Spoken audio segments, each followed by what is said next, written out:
Today we're in Muhlenberg County, and we have two special guests. First of all, it's Don Everly from the Hey Everly there. Brothers. Good to be here, Tim. It's a wonderful thrill to have you on the show. Well, believe me, this is my pleasure. And we've got Mr. Pace, who is Mr. Everly's science teacher, correct? He was my science teacher when I was in junior high. Yeah.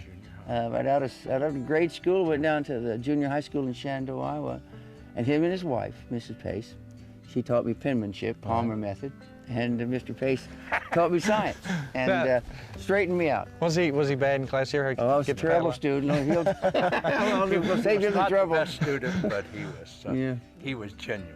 Yeah. And so was his folks. Well, we've been out there trying to catch a few crappie today. They're not hitting yet, but we're going to catch them. Oh, yeah. And even if we don't, I look don't. what It a doesn't place. bother me at all. Look what a wonderful place. We got fish. Gorgeous place. Yeah, isn't it wonderful here? Now, we're staying at the Lake Malone Inn, Yeah. which which is now owned by you. Yeah, And well- there's some guitar picking that goes on there occasionally? Yeah, well, tonight there'll be some. Yeah?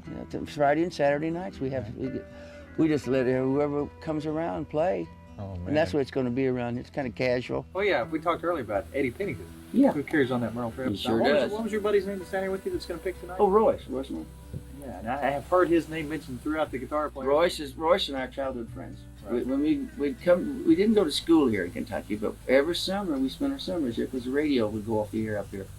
Farmers were busy working, so Yeah. we didn't have to. We'd entertain them during the winter. Right. So we come down here a lot. We had a lot of friends. Billy Harley's coming in tonight. Actually, another childhood friend of mine. We still do what we do. Now we get to be kids at it, but we're older.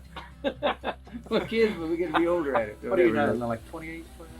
I'm 20. I'm going to be 30 next week. Really? Well, you're the same age as I am. And your dad My was dad a thumb was picker. a thumb picker, Yeah. coal miner, thumb picker, and that thumb pick guitar got him out of the mines up That's to a good, Chicago. That's a good place to get away from. Yeah, well, he got out of the mines with the guitar. That's what saved. He went in the mines when he was 12 years old. Now, Muhlenberg County, I guess you were born in Muhlenberg County. born in Brownie, Kentucky. Actually, it's not here anymore. That they did haul that one up and haul it away. They hauled it away. They hauled it away. Hauled it away. You eventually ended up in Chicago? Well, at it some was point? Chicago. Worked on radio there. Dad did. Then I joined him in Iowa. We moved around a lot. Those shows didn't last that long. All right. We're a bit like itinerant musicians. we go where the job was, Yeah. you know, and they like to hear that music up there. Right. So Dad was successful. Now, Don, what were some of your earliest influence? What did you listen to? Well, I was working on radio so early. The very first song I ever learned that was "Paper Doll" by the Mills Brothers yeah. in Chicago. I was living in Chicago at the time, and evidently that got in my ear and stuck in my ear so much that my father, I was about 5 years old, he took me down to, this is during the war, World War II, took me down to a little place where the soldiers would send home spoken letters on plastic recordings, and recorded me singing Paper Doll? "Paper Doll." You still got that? My mother's got it somewhere out there. But that was then I liked all that I heard on the radio. And I lived in an Italian neighborhood, and I liked the music that they had on the radio. Because everybody's windows was open and the radio was playing, you walk down the street. It was the first TV show we did in New York with Vic Damone. Summer replacement for Como. Oh, yeah? Yeah. He sent me off, the way he was dressed, he was so cool. And we were just off straight out of the hills down here. And asked him where he got his shoes, where he got his clothes, and so we started going to the places he went. And if you look at the old pictures, you'll see Phil and I, Buddy Holly, and a lot of them were dressed the same because we told everybody else where he got his clothes. So we all looked like Vic Damone. How long were you in Kentucky before the came? Oh, not very long at all. I was just an infant. But here's what, I was on a train, back and forth, back and forth, back and forth. If you're from Kentucky, you come home. Yeah. You earn a few bucks and you come home and spend it. You come home to Kentucky. That's where the families were. Grandmas and all of them didn't move. And the families didn't move. Most of my people are still here. They're buried, either buried here or they're living here. And both sides of the family. They're from here. One of my dear friends, writer, one of the great writers from this area, absolutely. you know, he's born in Chicago. So was Phil, but they were from Kentucky. I mean, so you happen to be born in Chicago. That meant that you were working there. Right. It didn't mean that you were from there. It meant you happened to be, your dad was working there. No, you're from Kentucky. It's just home. It's home. It's home.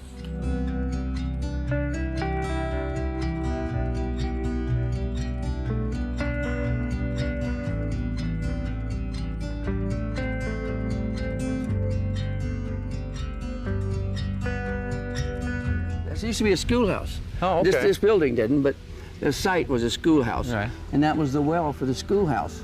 And of course, it's covered good now so nobody can fall in. Made a little wishing well out of it. You got a little pond right back There's over a here? pond over here. Do some bluegill fishing? Yeah. It's called Lake Adela now. Lake Adela, after your wife? After my wife.